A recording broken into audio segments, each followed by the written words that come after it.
Hello friend, जय श्री कृष्णा, राधे राधे।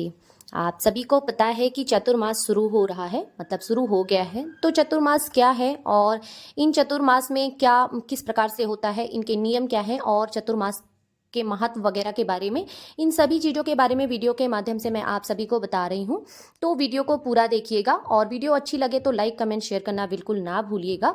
तो चलिए स्टार्ट करते हैं कि चतुर्मास कब से कब तक है, क्या है इसका महत्व, किस प्रकार से हमें चतुर्मास में नियमों का पालन करना है, इन सभी के बारे में जानकारी। तो हिंदू पंचांग के अनुसार 17 जुलाई से चतुर्मास का आरंभ हो रहा है, मतलब हो गया है ऑलमोस्ट। जब तक आपको ये वीडियो मिलेगी तब तक हो चुका होगा। इस दिन से ही भगवान विष्णु क्षीर सागर में 4 महीने के लिए सोने चले जाते हैं। इसके बाद 12 नवंबर को रहेगी देव उठनी एकादशी, जिस दिन भगवान विष्णु को सभी देवतागण मिलकर जागृत करते हैं और अपना अपना कार्यभार संभालते हैं। इन 4 महीनों में भगवान विष्णु जो हैं वो शेष शैया पर, मतलब सोने के लिए चले जाते हैं, योग निद्रा में चले जाते हैं। तो इन 4 महीनों में बाकी सभी देवगण मिलकर इनका कार्यभार संभालते हैं। 4 महीने तक भगवान जी योग निद्रा में जो है मग्न रहते हैं। चतुर्मास, जिसका अर्थ है 4 महीने, हिंदू पंचांग के अनुसार भगवान विष्णु की शयन अवस्था का समय, मतलब इस समय भगवान विष्णु की शयन अवस्था का समय होता है। यह समय देवशयनी एकादशी से आरंभ होता है और देव उठनी एकादशी तक चलता है। इस बार हिंदू पंचांग के अनुसार 17 जुलाई से चतुर्मास का आरंभ हो रहा है और इस दिन से भगवान विष्णु क्षीर सागर में 4 महीने के लिए विश्राम अवस्था में रहेंगे, अर्थात सोने की अवस्था में रहेंगे। इसके बाद 12 नवंबर को देव उठनी एकादशी के दिन भगवान विष्णु और सभी देवतागण जागृत होकर अपना अपना कार्यभार संभालेंगे, मतलब भगवान विष्णु को सभी देवतागण मिलकर इन्हें उठाएंगे और देव उठनी एकादशी का जो है आरंभ करेंगे। मतलब कहने का तात्पर्य है देव उठनी एकादशी को मनाएंगे और इस दिन से ही भगवान जी अपने सारे सृष्टि के कार्यभार को संभालेंगे। चतुर्मास केवल धार्मिक अनुष्ठान नहीं है, बल्कि यह आत्म संयम, साधना और स्वास्थ्य के लिए भी बहुत महत्वपूर्ण है। यह समय आत्म विकास, आत्म शुद्धि और धार्मिक आस्था को गहरा करता है। चतुर्मास को धार्मिक और आध्यात्मिक दृष्टिकोण से अत्यंत महत्वपूर्ण माना गया है।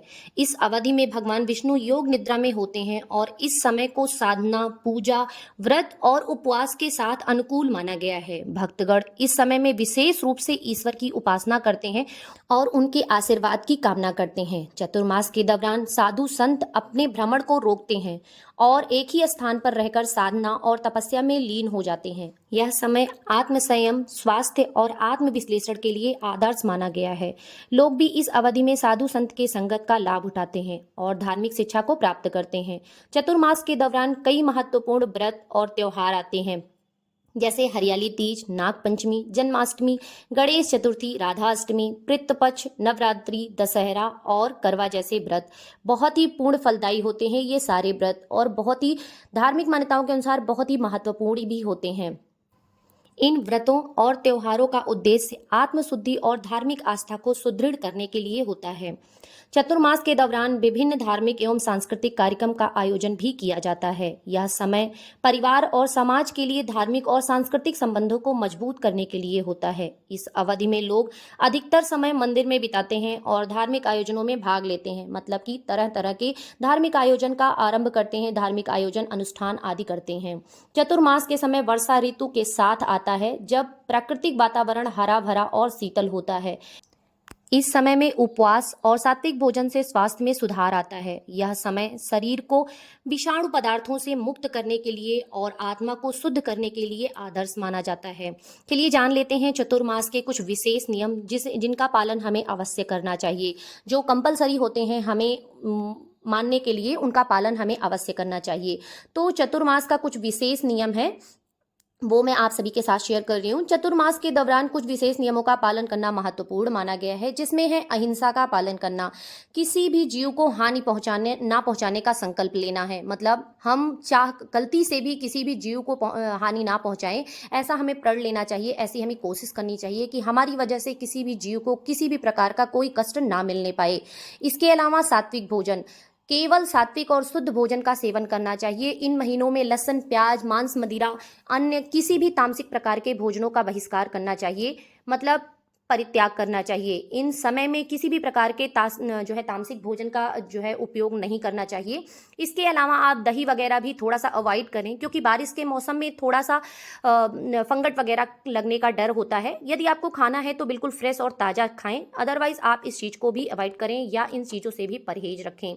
इसके अलावा व्रत और उपवास, विभिन्न व्रत और उपवासों का पालन करना चाहिए। जितना हो सके चतुर्मास में आप जितना हो सके उतना आप व्रत रखें। जिन जिन चीज़ों का आप व्रत रख सकते हैं उनका आप व्रत रखें। बहुत ही पूर्ण फलदायी होता है और साइंस की नज़र से भी आपके शारीरिक रूप से बेनिफिट होता है।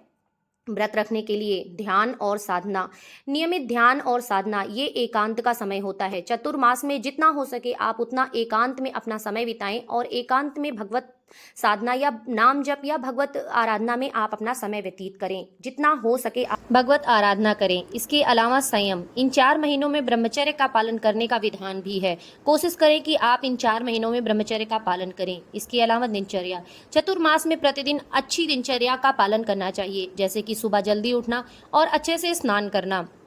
इसके अलावा आप गंगा स्नान आदि भी कर सकते हैं यथासंभव, जो आपके पास संभव हो सके। इसके बाद सत्संग, चतुर्मास में साधुओं के साथ सत्संग करना बहुत ही पूर्ण फलदायी होता है। इसके अलावा प्रवचन सुनना, नाम जप करना या भगवत आराधना करना सत्संग का ही रूप होता है। और कोशिश करें कि आप साधु संत के साथ बैठकर प्रवचन सुने, नाम जप करें और अच्छी बातों को ग्रहण करें। इसके बाद यज्ञोपवीति, इन 4 महीनों में शुभ मुहूर्त में यज्ञोपवीति धारण करना और उनका नियमित रूप से विधान करना बहुत ही पूर्ण फलदायी होता है। इन सारे नियमों का कोशिश करें कि इन चतुर्मास में अवश्य पालन करें, जितना हो सके यथासंभव जो भी आप कर सकें। सो फ्रेंड्स, वीडियो अच्छी लगी हो तो लाइक कमेंट शेयर करना बिल्कुल ना भूलें और अगर आपने मेरे चैनल को सब्सक्राइब नहीं किया है तो प्लीज़ सब्सक्राइब कर लें, बेल आइकन भी दबा दें ताकि वीडियोज़ की नोटिफिकेशन आप सभी को मिलती रहे। जय श्री कृष्णा, राधे राधे, हर हर महादेव।